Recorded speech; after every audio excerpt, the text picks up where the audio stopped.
Well, good morning. How are we doing this morning?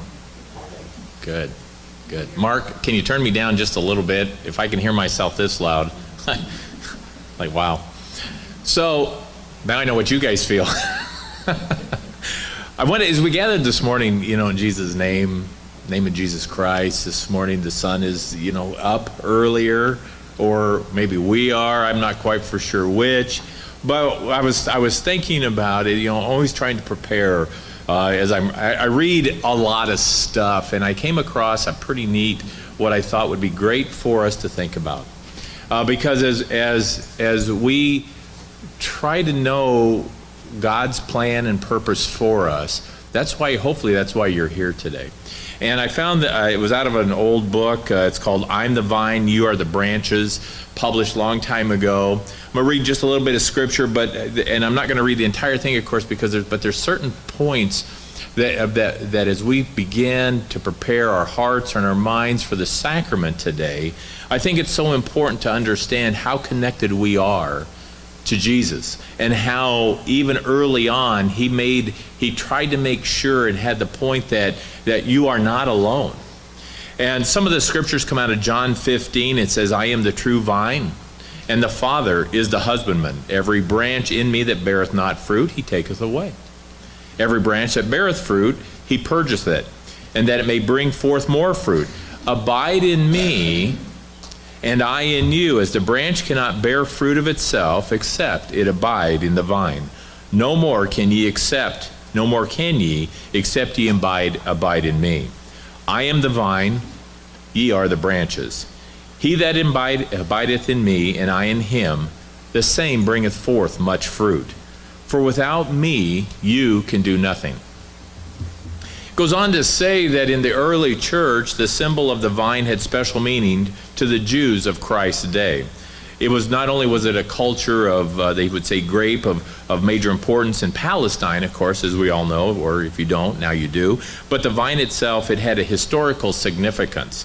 It was a symbol of Israel, that divine community stemming all the way back from Abraham, Isaac, Jacob. It represented, of course, the Jewish claim, the claim that they were and would be a chosen people of God.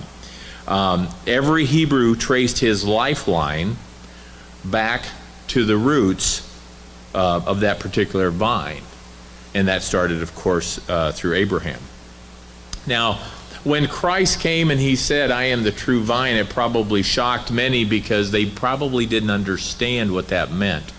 Hopefully today you know what it means to be the vine. And it says that, it goes on in a little bit through here, that with incisive directness, Jesus points out the implication of the parable. Without him, the vine, we the branches, can do nothing. The unfruitful branches, of course, as we are told, will be taken away. Those which bear fruit will be pruned that they may bear more fruit. Think about that for a moment. You will be pruned so you bear more fruit. Then, with tender assurance, Jesus says the promise, or states in his scriptures the promise, abide in me and I in you. And I like that as we're here this morning and we're thinking about partaking of the sacrament, I think many of us have been pruned. So now we just need to be prepared to bear that additional fruit. He goes on in a couple other places here where he says, it is foolhardy for a man to declare that he is sufficient unto himself. All creation witnesses against him. The intimacy and union of the branch and the vine portrays the intended relationship between every man and God. When Jesus had issued that divine promise that he will abide in us, he gave us one of the most hope-inspiring statements to be found anywhere in the scriptures. It is almost more than our hearts can believe at times. No man need fear that the grace of God is too narrow to include him.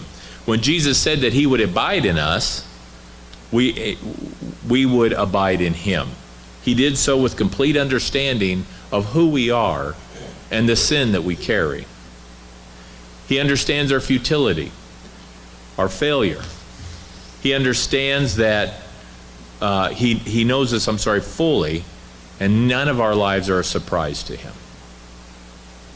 He goes also on to say that Jesus draws another obvious conclusion from the parable of the vine and the branches. If he is the vine and we are the branches, then it is true, as he stated, that without me you can do nothing. It's a hard statement at times because we're always taught that we can do anything our mind sets itself to do. He sees things that last and things that pass away. He knows that the universe will ultimately keep and what it will ultimately destroy. Thus, he is in a position to know what can be called something and what rightly can be called nothing. One of the things that he brings out that I thought was most important in this entire lesson, there are reasons why our life must be united with his. Only in Christ can men find forgiveness they must have to live. Only in Christ can men find love in the proportions that will satisfy their souls. Only in Christ can men find a great and transcendent purpose to which their whole lives can be committed with eternal profit. He is the vine. All fruitful living has its source in Christ. Abide in him. I thought that would be very useful for us this morning as we gather. We've separated ourselves from the world. I pray that you've brought your troubles with you today. And the reason I've asked you to bring your troubles today, your trials, your tribulations, your concerns, your fears, is so that you can leave them here with the great healer, the true vine, the true branch. Be part of that promise that Christ has brought to you. Let's continue with hymn 55 this morning. Sweet the time, exceeding sweet. Hymn 55.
Father, as we gather today in the name of your Son, Jesus Christ, we invite the Spirit to truly be with us.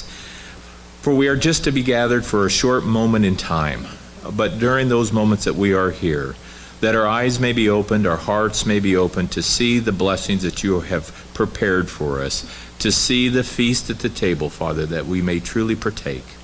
So, Lord, enlighten us, guide us, help us to understand as we talk one to another, we edify and strengthen each other. Those that are on their way potentially, or those that are questioning whether they should come, that the Spirit would move upon them also, and that we would all gather together in Jesus' name. For we know the mercy and the grace that you have given us as a people, and we're thankful for that. So as we go forward, I ask this prayer in Jesus Christ's holy name. Amen.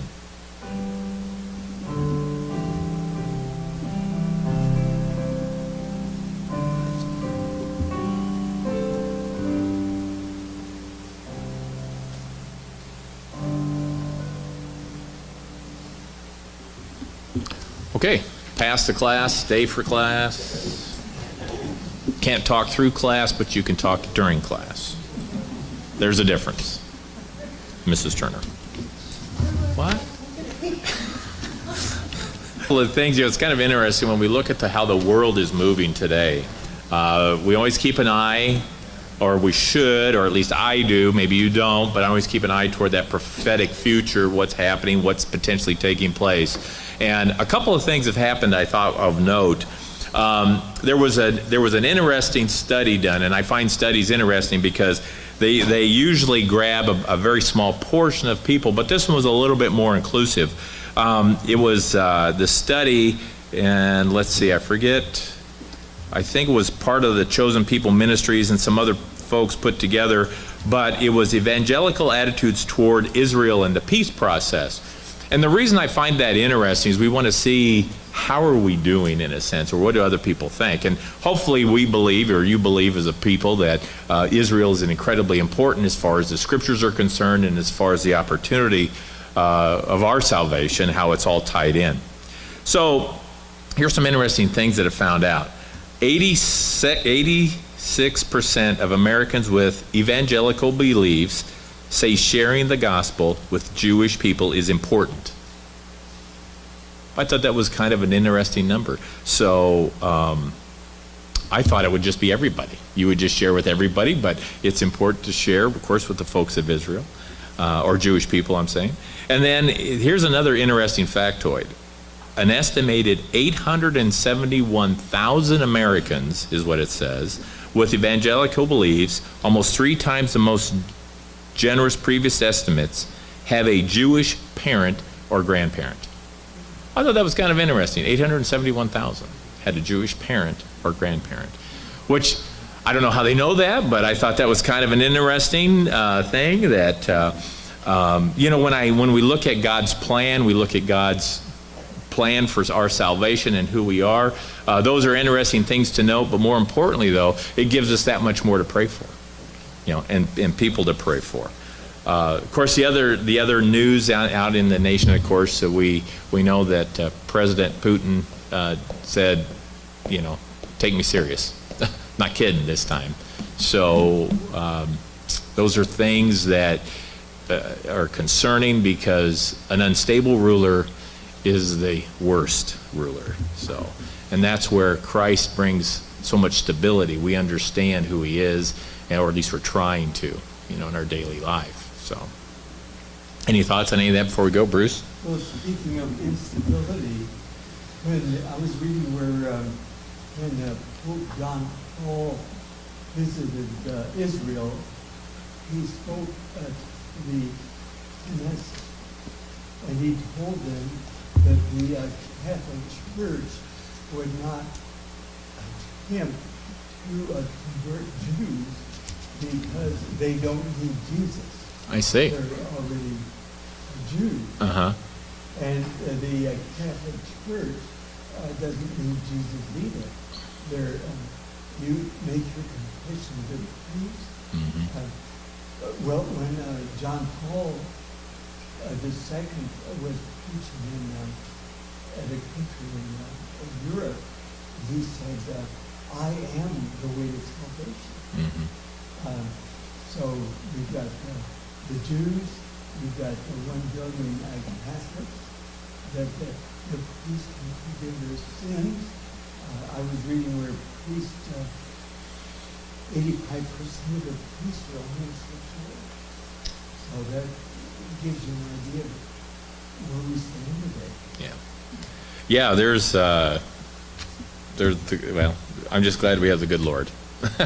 as we try to navigate through everything, when we take a look at all of those interesting statistics and things that are happening, Scripture gives us guidance and direction on every one of those subjects that you brought up.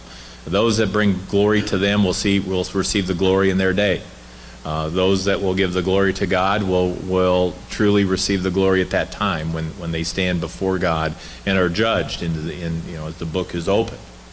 A couple of things I wanted to bring up this morning, though, is as we get ready to go, I'm going to change our direction just slightly. I know it's new for the adult class. I changed our direction just a little bit.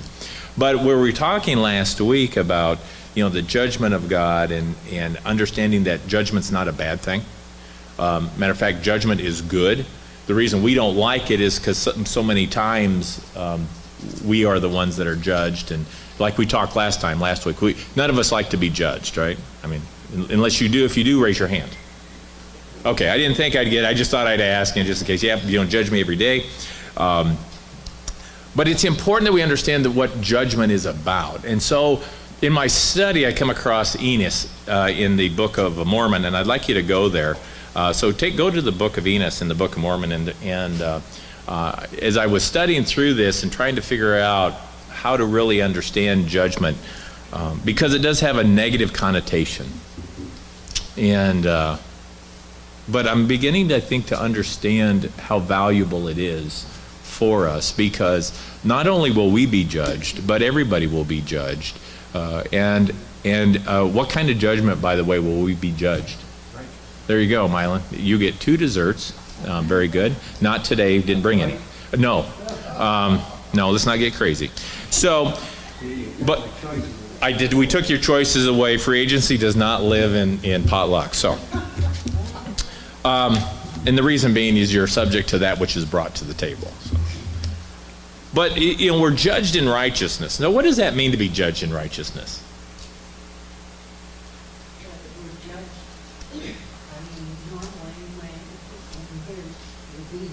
Okay. Okay. All right. But being judged righteously is not only the negative things you are or in the right, but the good things also. Okay. That's It's both. a unique way. I've never thought of looking at it that way, but that's very good. That's one way. Janice, you had your hand up. I'm just thinking, maybe my judgment, because we didn't do all the bad things. Right. But I said what they got, but I never got anything to read. But you never find it. And I think that's what we're here to help everybody. I think the judgment is to help us. Okay, very good. Yeah, judgment can help us, bring us guidance. Dennis?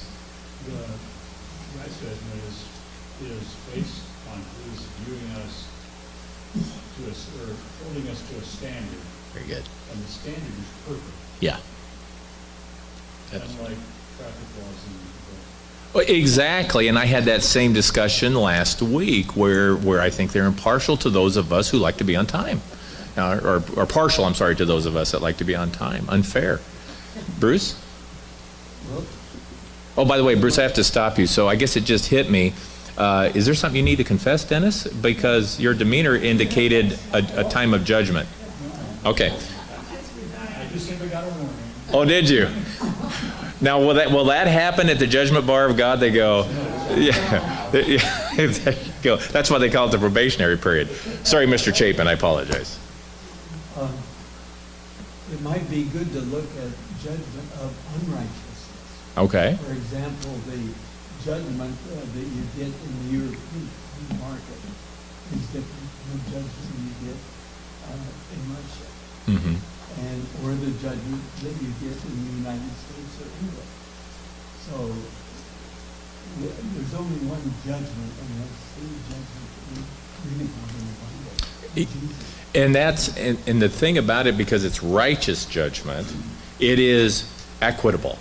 It's everybody. Because if I were, yeah, Dennis, go ahead, please. The other thing I read recently, somebody was actually discoursing on God's judgment, and that we always think maybe of judgment in a negative sense, but God's judgment of us, of his judgment in general, is meant to set things right. Yes. Yeah. Correct things, I like that. so that they're then perfect. Yeah. And that's important to note because, once again, then that's not a bad judgment. That is a judgment because where does he want us to go? If we look at all the different kingdoms, where does he want, what? So it's to be given and enjoy forever. Yeah, in the celestial kingdom. Bruce? You have your- Judgment also means giving rewards for righteous living. Exactly. And we're all following a little short, except for Janice. I guess she didn't hurt anybody, but just playing with you, Janice. That's okay. You're just nod and smile. You'll be fine. Bruce will explain it later. But the point is the neat thing about this is because of a righteous judgment, we're all being judged equitably, which is good and for improvement. And that's really when society has taken the term judgment and turned it into a negative connotation, because from the very beginning, God has been judging us from the very beginning. Did he not judge Adam and Eve against that standard? Because they had broken the covenant or the commandments and really the covenant that they had made with God. And so there was a judgment, but the judgment was for their benefit and for their growth. Let's go to Enos. So we get to Enos, and in my studies I come across this and I thought, wow, because what was happening is Enos his father was Jacob, and he got, he was able to get the scriptures from Jacob. But the things that I found key as we try to understand judgment is in verse 4 in the book of Enos. And I'm going to start it off, and then we'll move a little bit further into it. Because he goes, behold, I went to, now, let me paint this picture a little bit better for you. Enos understood that his father was a just man, as it starts off with the scripture. He understood that he was a just man, and so as a son, Enos was listening to his father. He taught, you see in the very first verse, that he taught his language. Jacob also taught Enos two things that are very important. What two things does it say he was taught in that first verse? Admonition. Yeah, admonition of the Lord. And those are two very solid qualities. To nurture, should we nurture each other? Do you know that edifying one another is the same as nurturing one another? So, and then Enos begins to tell us of what he is doing here. He's actually concerned that, am I worthy of who God is? So anyway, he goes out in verse 4, he goes out into the field, he goes out to hunt, and he was pondering the words which his father had spoke to him. And you could read that in previous books of Jacob. And he was really thinking about that eternal life and the joy that it says here, the joy of the saints. And the words of my father sunk deep into my heart. And in verse 5, as those words became real, what happened in verse 5 to him? Yeah, and his soul hungered. And he brought him down. He hungered so hard, so much. What did he do?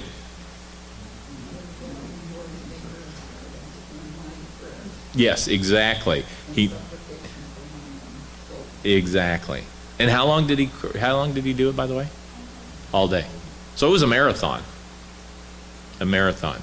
But the point is that those words and that thought impacted him so much that he needed to do that, because really what Jacob had proclaimed to him, and that admonition that was brought to him, is that Enos was concerned about the judgment that God had for him.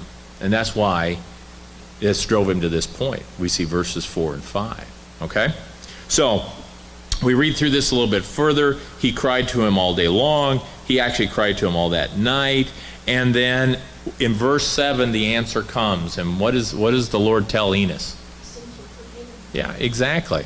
And not only are his sins are forgiven, but what else happened there? He was blessed. You see the theme. Sins are forgiven, and he was blessed. You see that, how that is a type and a shadow of baptism, and then by laying on of hands of the Holy Spirit, given and blessed. All right. So let's go down here just a little bit further. Enos then asks a question, hey Lord, how is this taking place? And in verse 10, it tells how this is taking place. How is this taking place in verse 10? Yeah, exactly. Through his faith in Christ. But you notice what Enos says here. What was his faith in Christ like? Yeah, Dennis, say it a little bit louder. He had never seen him or heard him. Do you see a type and a shadow here for you and I? Yeah. Think about what's happening here. So he says, because of thy faith in Christ, who thou hast not seen and heard. And he even then, because of his humility before God, and because he wants to know who he is and how he stands before God, what is even then Christ then tells him and says that in many years in the future, he shall manifest himself in the flesh. Wherefore go to it. Because why? What does it say? The faith has made thee whole. Wow. So that's interesting. Bruce, did you have? Yeah. I was going to say, this kind of begs the question as to where we stand with our faith. Okay. Do we truly have faith that Jesus has forgiven and forgiven our sins? Or do we hang on to him? If we hang on to him and keep beating ourselves up for them, then are we not denying the power of Christ? There are scriptures that would tell you you're correct in your assessment. Absolutely. Now, who does that, though, to you? Do you do that on your own? Maybe sometimes. Who convinces you that you're not worthy? He does, yeah.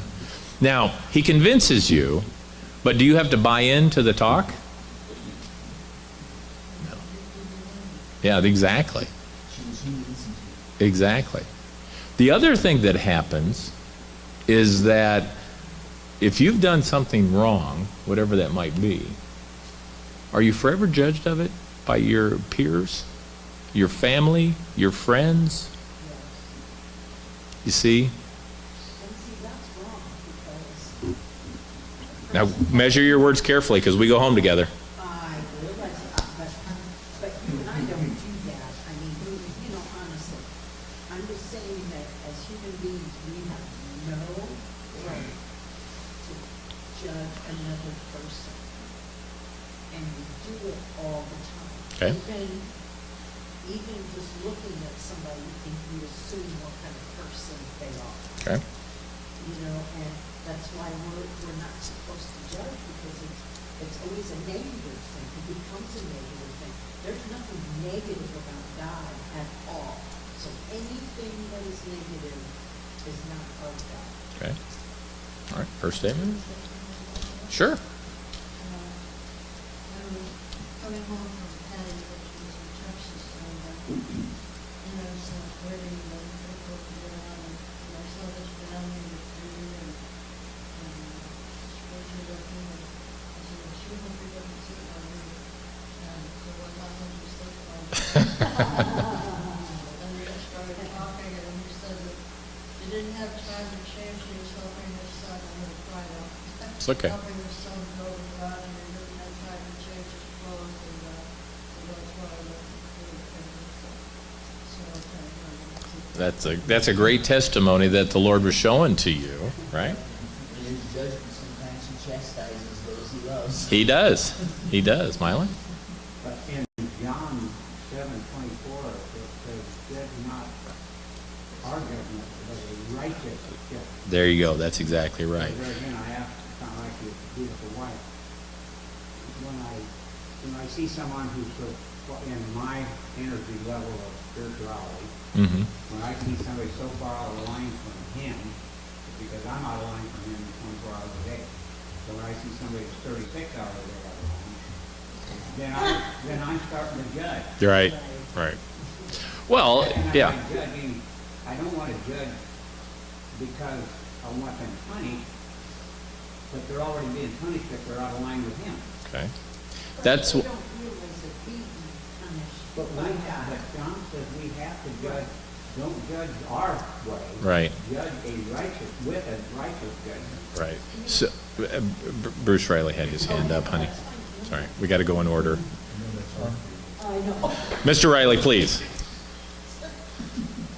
We're fortunate that Jesus doesn't judge us by where we are at a certain point.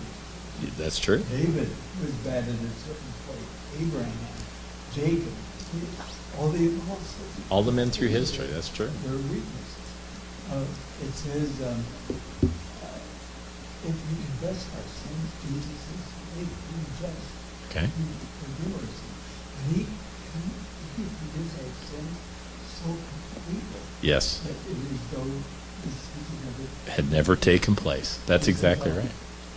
As far as the east is from the west. Yep. I'll turn my back on Christian sins into the depths of the sea. Yep. And this forgiveness involves the change of heart, so that those sins are no longer tight. That's a good point. Ken, we'll get to you. Sherry, did you want to finish? Did you have a thought you wanted to finish? Dennis has a couple. Well, Ken had his hand up on the back. Oh, Let's go to the back, Ken. And we can judge behavior, not the person. Right. right. I think that's what it's getting at. Mm-hmm. Exactly. That's a good point. Dennis? That's what I was gonna say. I struggle with it all the time in terms of judging people, but like you and I were talking this morning, I discriminate all the time. Every time I choose a pair of socks or I decide which to wear, you have to make decisions on who you're going to associate with and things like that. And often in the epistles, Paul tells these people, give them a chance. Yeah. If they don't follow X, Y, and Z, get away from them. Right. And that certainly is a judgment. Right. But, Because yeah. if you continue to associate with them, it is our human nature that we will capitulate to. Yes, that's true.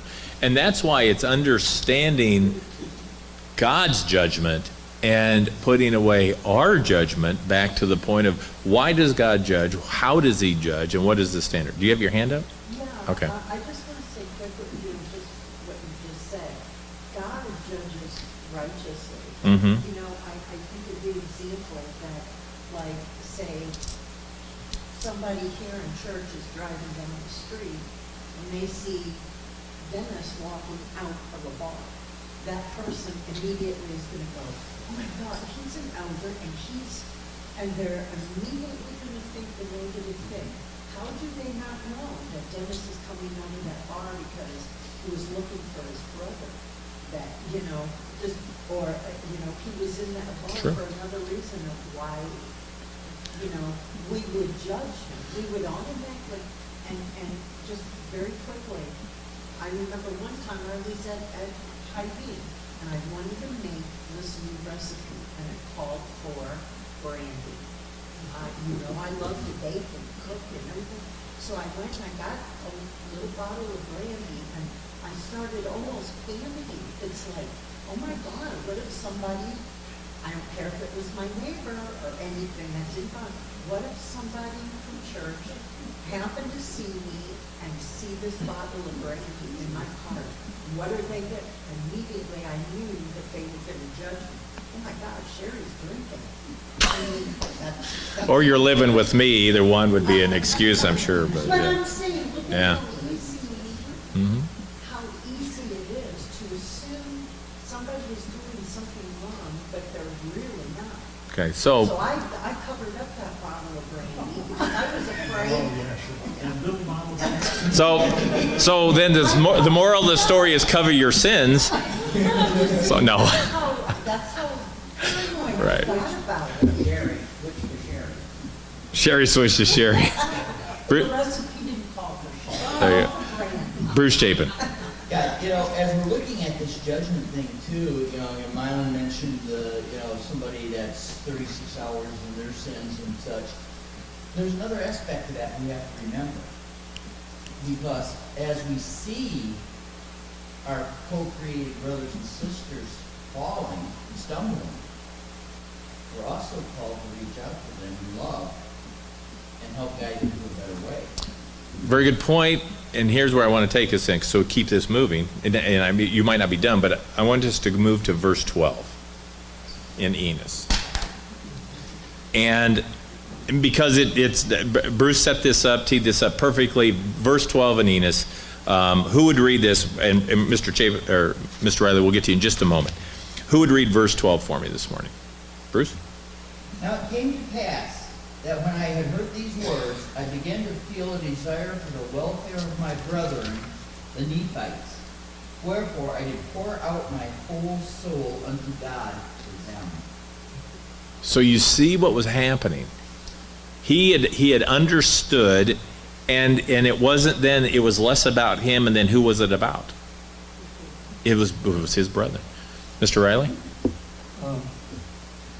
Some of you might know my uncle Arthur Dempsey. His job was in the refrigeration. And Louis Barr in Benson brought him in to fix the refrigeration. And one of the church members saw him go into Louis Barr. And the word got around that he was going into bars. That's what I did. Yeah. And they didn't gossip about it. It's wrong. It's wrong. So are we gossip about Brother Dempsey just now? He didn't, but Okay. it said that it got around. That's So true. people were, you know, assuming something that wasn't true of why he was in the bar. So what are you learning? What are you learning about all of this? Don't judge. But now see, that's an absolute. That's an absolute and not scriptural. So, And judgment, or because it does say that we're supposed to judge with righteousness. Right. Situations with righteousness, part of what God judges. I feel God has two different, not different judgments, but there's the judgment day to day, and there'll be the final judgment. But, and then he chastises us to get us to wake up to it and learn. But in all things, we're taught and told to act through the love of Christ. mhm. And that demands of us to make the sacrifice of setting aside our own personal discomforts Mhm. and reaching out to those around us. Okay.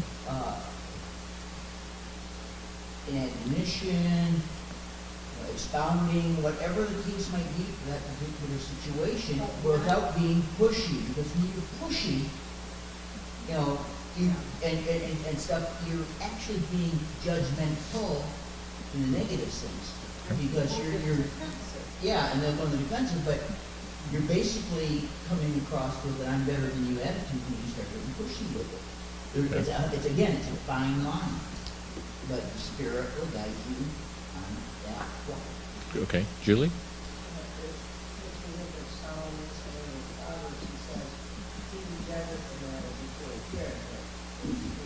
Okay, that's true. All right, so let me take you back into Scripture because it's teed up perfectly for verses 13 through 15. So Enos, he understands who he is. God comes before him. Your sins are forgiven you, right?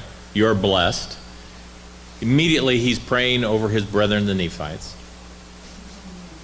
He did, yeah, exactly. That's exactly right. And it says, but you notice in verse 13, you see how it started out? How did it start out with Enos? Yeah. So it wasn't just clear cut. Are we not today struggling in the Spirit? Lord, how do we do this in a way that would bring you glory and not offend thy word? And it says he was struggling in the Spirit, and because he was struggling, what happened? Oh.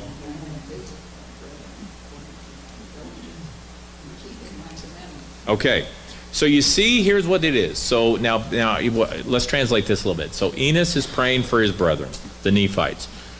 He struggles with it because he sees those things that are going on in the Nephite nation, and he says, Lord, I love my brethren so much. What can I do for them? And the Lord makes it very clear, doesn't it? He says right here, he says, hey, love them, pray for them, and he says, but I will visit thy brethren according to their diligence in keeping my commandments. Now that is a righteous judgment, a true righteous judgment, because it's very clear and it's equitable. And that's the thing we have to understand. It's equitable for all, right? So everybody knows if they see booze in my cart, I don't have to hide it, don't know. One of us are going to drink it. I don't know which one at this point. But yeah. So but what's that? So anyway, that's right. All right. So let's get back on track. Let's bring it out of the bar ditch.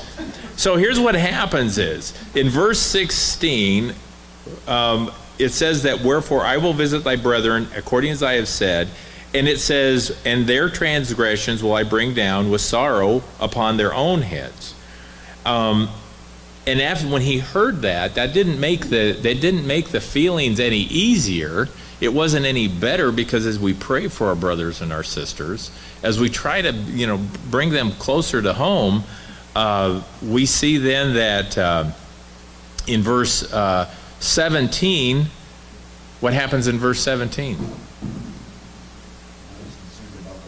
He's concerned about the Lamanites. So you see, go ahead. The key right there, it says, I will bring down with sorrow upon them. So God is so sad to lose even one person. That's a great point. That's a good catch. That's right.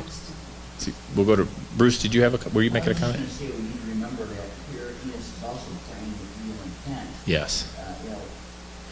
I know there have been occasions in my life, I'm trying to get past that, where my prayers were, God, fix it, not God, show me what I need to do Right. to fix. That's a good point. He just may well call you to do something, and that's scary. Yeah, to be actually put into action that which you believe. Yeah.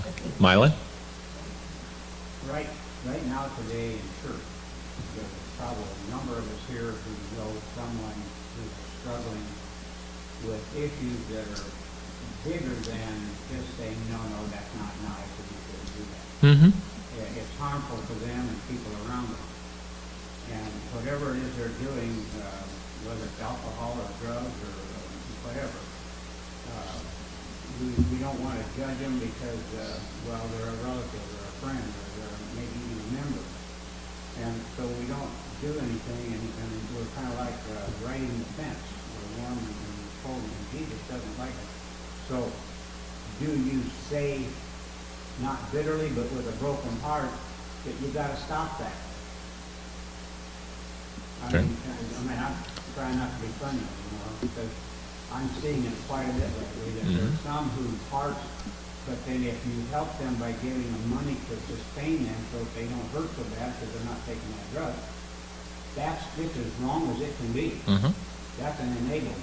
That's where the When insight, God hits my yeah. heart and says, you know, I'm telling you, Myron, you're my spokesman, tell them we've got to stop it. What did he tell the prostitute? Go and sin no more. He Right. didn't say, well, kind of ease off a little bit. Well, that was Jesus saying that. I Yeah. don't think we have a right to say, you stop it. Because Well, that's what I'm saying. we feel humiliated and everything else by another person. I don't think anybody should walk up and say, you have to stop it. You just say, Isn't hey, I that know this ironic? is a concern. Who's going I to think then? you have every right to do that. I know, you have an obligation to do it, but it's how you do it. Exactly, how you do, that would make the person feel humiliated. But Right. what do you mean you feel obligated that, If you see somebody drowning in the lake, what do you say? Swim?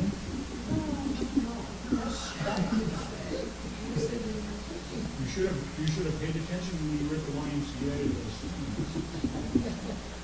why we go in and There say you go. that? Or the time that said, But "Don't how is watch." that drinking? What? How is that different from somebody that's drinking or using drugs? Their life is in immediate danger, Or somebody else's life. or somebody else's life. Should we not rush in and do that which we can to save them? Yes. Again, it's Yes. approach. It's gotta be on love. Exactly. How much Then- time do you have? I mean, how soon would that person be either in a car driving and killing about 10 or 12 people? No, I'm, I'm where we got to say, get out, you can't drive. Okay. That's it. All right, we're going to tap the brakes a little bit here. And I know, Sherry, we're on the right place, and But, condemning or anything. me, all right. Anyway, so we're going to move on a little bit, but you see this, yeah, Dennis has a comment. I think this, I don't know, it's 11 through 16, whatever. Mhm. That's a real microcosm of, like, or an explanation of one, the judgment is individual. It's not like. That's exactly there's right. no big group hug that's going to get you out of it, okay? All right. And I can't throw my own, and when I'm standing at the bar, his bar of justice, and my entire life is revealed to all of you, I hope that's not true. I can't push Mylan in front of me and say that I can, but I can put Jesus in front of me. Yeah, that's exactly right. The other thing that shows us is if we understand that our sins have been forgiven, and they have, Mhm. even though we continue to sin, our sins have been forgiven us, then if we understand that and accept it, then Enos is showing us what we have to do. Exactly. And he Exactly. realizes that he can't save those people by interceding, but everybody's judgment is going to be individual, and God is going to deal with everybody individually. Exactly. Yeah, and that's what he's praying for. He's praying over his brothers and sisters because he loves them. The Lord is saying, hey, you're doing the right thing by praying over them, praying for them. But it is and this is, you realize this is before Christ came, we're already acknowledging that it is a one-on-one relationship with Jesus Christ. And it goes on, though, to say, now let's take this here, and Mr. Chapin, Mr. Riley, we'll get to you in just a moment. In verse 17, he prayed over the Lamanites because he saw, and we're going to take it exactly. Here's what I want you to do. I want you to jump from verse 17 and jump to verse 30. And in verse 30, it describes the type of people that Enos was praying over. And so it says that to restore the Lamanites, or that the people of Nephi did seek diligently to restore the Lamanites unto the faith in God. But even then, their labors were in vain, because look, what does it say? How were they? Look in verses 31, 32, 33, that described who they were. And did the Lord ever say, but don't pray for them? Not once. Oh, that's what we're supposed to do. Exactly. Because back to verse 18, who'd read verse 18 for me? Who'd read verse 18? Dorothy? After having prayed and labored with all diligence, the Lord said to me, I will grant thee according to thy desire because of thy faith.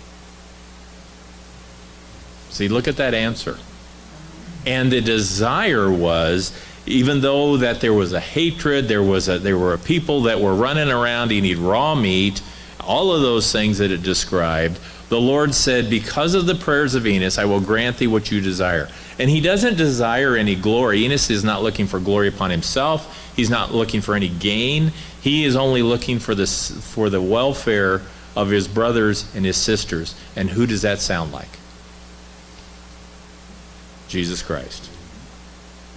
So, Bruce? Oh, I apologize. I got to go over here to Bruce Riley first. Oh, look at this.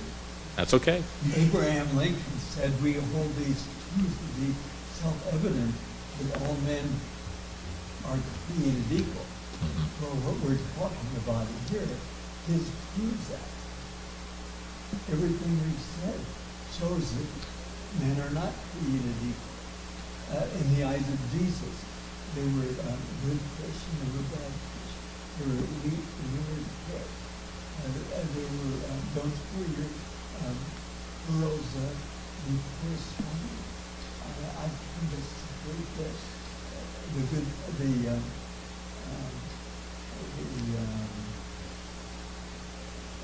sheep and the goats. Mm-hmm.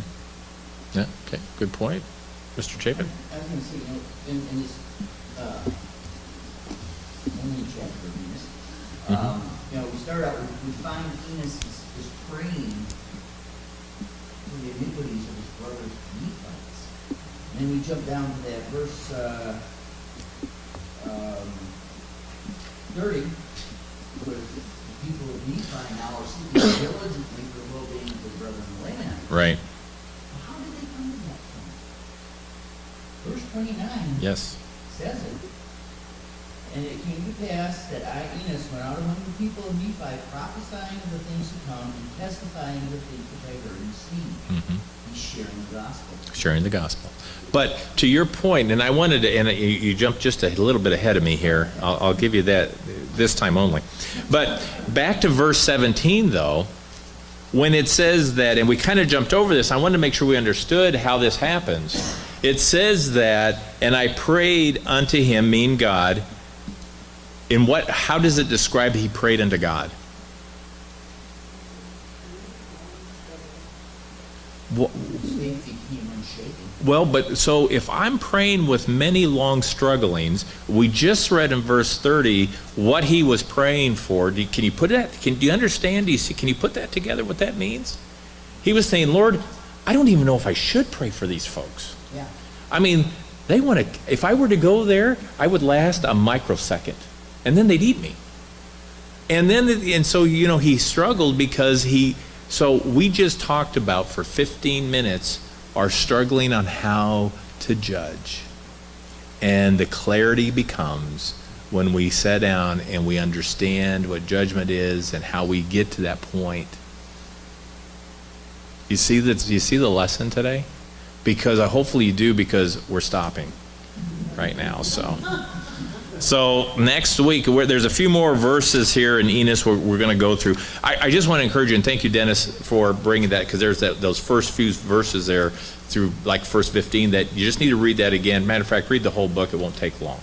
So, and that's where we'll start for next week, which Terry will be teaching next week. Right?